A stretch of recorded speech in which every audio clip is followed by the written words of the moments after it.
El sacrificio de Cristo es en efecto esta obediencia.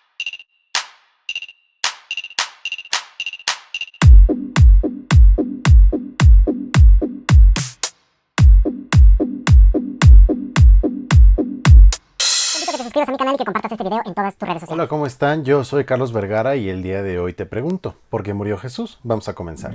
Uno de los eventos históricos que sin duda ha marcado la manera en la que se percibe la historia de la humanidad, en definitiva, es la muerte de Jesús en la cruz, lo cual muchas veces ha llevado a preguntarse a muchísimas personas, principalmente fuera de la Iglesia Católica, si la muerte de Jesús tenía que llevarse en los términos en los que se llevó. Es decir, ¿por qué era necesario que Jesús muriera en la cruz? ¿Por qué era necesario que Jesús fuera sometido a tantísima crueldad? ¿Y por qué era necesario que pagara una deuda que nosotros muchas veces ni siquiera conocemos? Cada que nosotros celebramos el Triduo Pascual estamos conmemorando la pasión, la muerte y la resurrección de Jesús. Sobre la pasión hemos de decir que Jesús muere específicamente para el perdón de nuestros pecados, como se ha repetido muchísimas veces. Pero ¿cómo funciona en términos específicos esta redención? Vamos a tratar de explicarlo en esta cápsula a través de ideas muy simples, a través de elementos que simplemente vamos a anunciar, puesto que tratar de abarcar toda la teología de la redención es un poco complicado para un video tan corto como este, y especialmente por las complicaciones que representa, pero vamos a tratar de hacerlo lo más sencillo posible. Brevemente recordemos que al inicio de los tiempos el ser humano adquiere una deuda con Dios en virtud de haber cometido lo que conocemos como el pecado original. Vamos a dejar por este momento la discusión sobre los términos históricos, pero vamos a afirmar que el pecado original nos es correlativo a todos los seres humanos y que este consiste específicamente en el hecho de que el hombre quiera convertirse en Dios, es decir, en la soberbia y en la desobediencia de Adán y Eva está la idea de querer ser iguales a Dios, y por lo tanto esto destruye originalmente la relación que existía entre Dios y la humanidad, independientemente de si ésta estaba contenida en los seres históricos o no, Adán y Eva. Recordemos que la enseñanza de la Iglesia nos dice que previo al pecado original, los primeros padres tenían los dones sobrenaturales y los dones preternaturales, que entre otras cosas implicaban la santidad y por supuesto la no muerte del alma. Por ejemplo, nosotros cuando analizamos el texto recordamos que Dios le dice a Adán que si come del fruto prohibido morirá, pero vemos que al momento de comer él no muere, y es porque no está hablando de una muerte corporal, sino de una muerte espiritual. Es decir, en algún momento Adán tal vez iba a morir o no lo sabemos, pero independientemente de esto, al momento de la muerte física de Adán,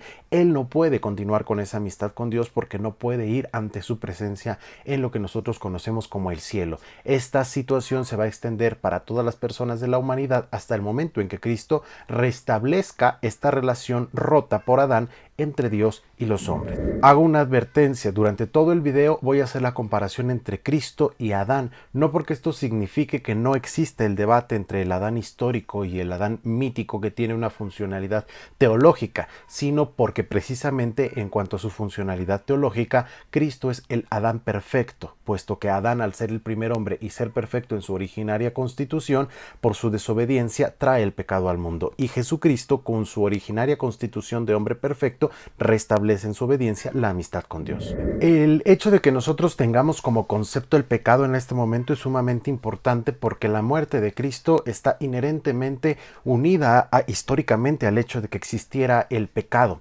Al existir esta fractura entre Dios y los hombres es necesario reconciliarla, es decir, que esta fractura se selle de alguna manera, se cure y vuelva a existir esta comunicación entre Dios y los hombres. Por ejemplo, Benedicto XVI en su libro de Jesús de Nazaret hace referencia específica al momento en el que Jesús muere y el velo del templo se rasga, y dice, porque el hecho de que el templo del velo se haya rasgado significa que con esto ha terminado la antigua alianza, donde ya no se necesita el sacerdote intermediario que una vez al año podía entrar al lugar sagrado para ofrecerle a Dios incienso o cualquier cosa que le tocara ofrecer, y dice porque en este momento se ha restablecido la relación humana porque ya podemos comunicarnos directamente con Dios sin la necesidad de que el sacerdote esté presente a través de la antigua alianza. Recordemos que en el Antiguo Testamento las personas no podían ni siquiera referirse al nombre de Dios, los sacerdotes no podían entrar en el lugar sagrado fuera del momento en que les tocaba, y tampoco podían hacerlo sin ciertas restricciones. Si lo hacían, por ejemplo, se establecía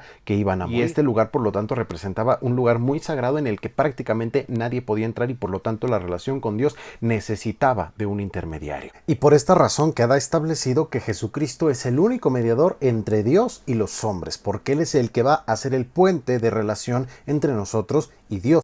Entonces, al momento en el que Dios necesita restablecer esta condición de comunicación entre Dios y los hombres, lo hace a través del sacrificio, pero de Él mismo. Es decir, en vez de que nosotros, los seres humanos, cargáramos con el pago por la deuda, lo carga Él mismo a través de la encarnación del Verbo en un hombre que va a ser Jesús. Recordemos que Dios es atemporal, pero que entra en el tiempo, en el momento en el que se encarna en la persona humana de Jesús, donde van a coincidir estas dos naturalezas, naturaleza humana y naturaleza divina. Entonces, en este caso, Dios mismo asume el pago de la deuda, pero lo asume primero que nada por amor, y aquí el amor va a ser muy importante. Dios no nos deja a la deriva, no dice, bueno, ya rompieron el amor que nosotros teníamos, ya rompieron la comunicación, háganle como puedan. Dice, no, les voy a dar la oportunidad y yo mismo voy a asumir el pago de esa deuda a través de sufrir yo mismo. Es decir, tenemos que entender que la redención es un acto absolutamente divino y no humano.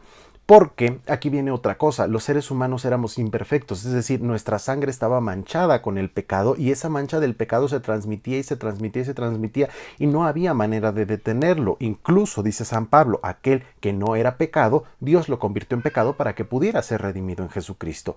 Entonces nosotros vemos cómo los seres humanos, dentro de nuestra imperfección, no podíamos asumir el pago de la deuda porque tenía que hacerlo alguien que fuera perfecto. Y ese ser perfecto únicamente podía ser Dios, que asume la naturaleza humana para que, como dice Benedicto XVI, y como lo explicamos en el video anterior, tome sobre sí el pecado para que, como nuestro representante, pueda eliminarlo a los pies de la cruz. Ahora, respondiendo a la pregunta o a la inquietud de por qué Dios haría algo tan cruel como sacrificar a su propio hijo, al contrario, tenemos que entender esto como un acto de verdadero amor. ¿Por qué? Porque Él mismo, es decir, Dios, va a asumir Él mismo la responsabilidad de lograr nuevamente la comunicación entre Dios y los hombres a través del sacrificio de Jesucristo, donde específicamente el sacrificio de Jesús es la obediencia. Por eso es muy importante la analogía que hace San Pablo. Si por un hombre, Adán, entró el pecado al mundo, por la obediencia del otro va a salir el pecado del mundo. Es decir, el sacrificio de Jesús, y lo especifica Benedicto XVI, es la obediencia,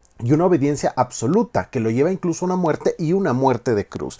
En este sentido, lo que nosotros estamos viendo es que con la obediencia de Cristo se está restituyendo la comunión entre Dios y nosotros que se había roto por la fractura del pecado que consiste en la desobediencia. Entonces, el sacrificio de Cristo es en efecto esta obediencia que, como habíamos visto en el video anterior, implica la unión de la voluntad entre Dios y los hombres, es decir, donde la voluntad de los hombres está emparejada con la voluntad divina a través de la voluntad de Cristo. Es decir, Jesús está tomando la representación de nosotros en varios aspectos. Primero en el aspecto de la voluntad y posteriormente en el aspecto de la obediencia, donde Él va a obedecer absolutamente la misión que le ha encomendado el Padre. En este sentido, la muerte de Jesús está íntimamente relacionada con su resurrección. Es por eso que la Pascua es la fiesta central de toda la iglesia, porque la muerte de Jesús no va a terminar en ese momento con toda la historia de la salvación, sino que se extiende hasta la resurrección, donde ya se están desarrollando todos los efectos propios de la redención. Por eso en el oficio de lectura del Sábado Santo, en la segunda lectura, nosotros podemos encontrar en una alusión a una homilía antigua esta parte muy importante en la que se encuentra Jesús con Adán y le dice: yo soy tu Dios que por ti me hice hijo tuyo. Por ti y por todos estos que habían de nacer de ti digo ahora, y ordeno a todos los que estaban en cadenas salgan, y a los que estaban en tinieblas sean iluminados, y a los que estaban adorminados levántense. Por ti yo tu Dios me he hecho hijo tuyo, por ti siendo Señor asumí tu misma apariencia de esclavo, por ti yo que estoy por encima de los cielos vine a la tierra y aún bajo tierra.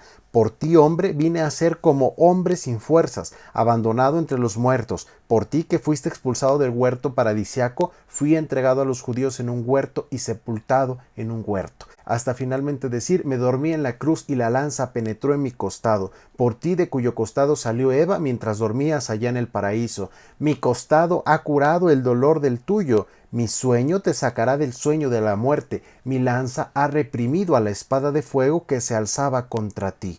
Levántate, vayámonos de aquí. El enemigo te hizo salir del paraíso. Yo en cambio te coloco no ya en el paraíso, sino en el trono celestial. Y aquí esto es algo muy importante. El Señor asume el rol de esclavo y en ese rol de esclavo, como en una comunicación cíclica, retorna al mismo punto del que regresó, pero retorna exaltado. Es decir, viene Dios que asume la condición de esclavo y eleva al esclavo a la condición de Dios. Por eso es que finalmente termina diciendo, pues puse los ángeles a tu servicio para que te guardaran. Ahora hago que te adoren en calidad de Dios. En algún momento trataremos el tema de la Trinidad, pero vamos a ver cómo precisamente en esta resurrección de Jesucristo Él le da el grado divino a los seres humanos, no de dioses, pero sí los diviniza, porque al haber asumido la condición humana, Él, uno de nosotros, es decir, uno de los hombres, vuelve al seno de la Trinidad y ese hombre Dios está ahí como en representación de nosotros. Por eso es que es muy importante todo esto cuando nosotros hablamos